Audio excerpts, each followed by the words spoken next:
for my big break now. His life has been threatened one too many times due to his line of work. Yet he soldiers on and tells the most thrilling stories of Kenyans in one blood-cuddling situation or another. He has investigated the gold scams from as far as the Democratic Republic of Congo and traced the culprits to Kenyan prisons.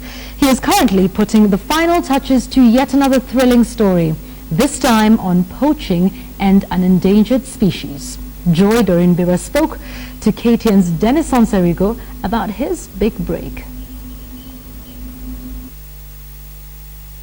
Dennis is this simple man who is a journalist and a family man. I went to a village school, 2 village schools before I came to Nairobi sometime in the year 2000 or so. Later went to Kenyan Institute of Mass Communication and later the University of Nairobi. And I'm a journalist and that's what I do for a living.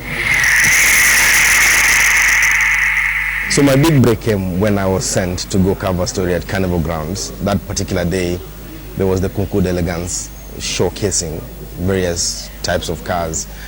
So I went there, did cover the story. I was a cameraman that particular time. On my way back, I said, I think I can do this story. Went back to the office, told my boss, I need to do this story. He said, no, you're a cameraman. I told him, I think I can report. I think I can do this story. And I remember him saying, everyone else can be a journalist, but it takes you time and you going to a school to become a professional journalist. I told him that's what I went to school to do. And he said, fine, go ahead and do the story. I did it and then that was it.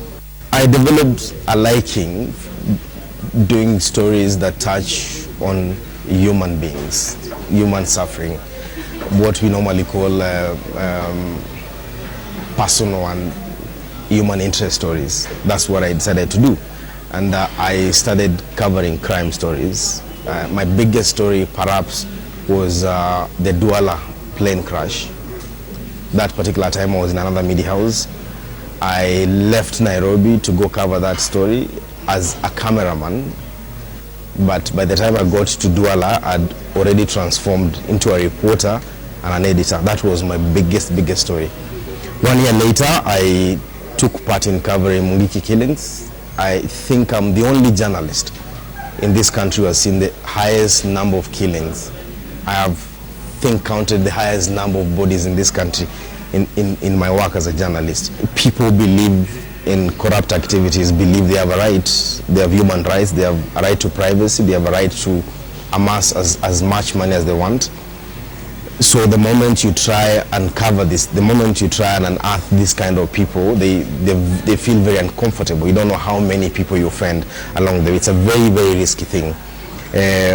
It's a small world. We work in a media house. We don't sleep in a media house. We sleep in a house.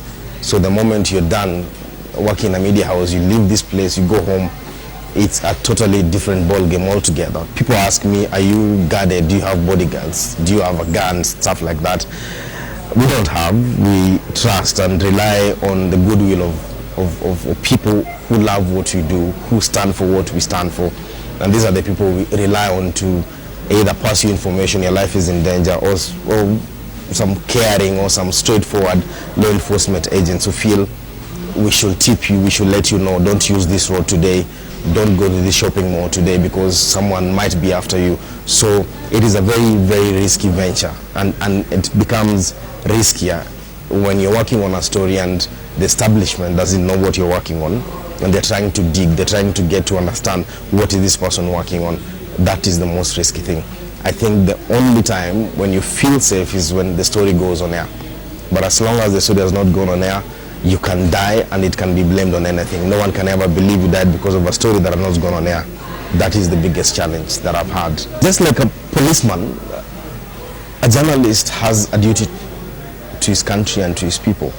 It's a worthy cause, I guess. If I can't tell the story, if everyone said I can't be a journalist, then the world will never know the biggest stories. The world will never know about the Watergate scandal.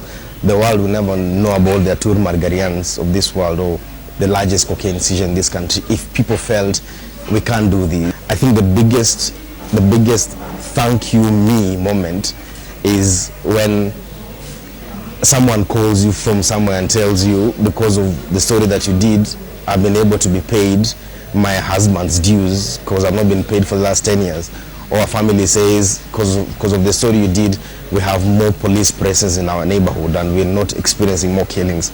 Or because of the story you did, I've been able to process the pension that I've been chasing for the last 10 years.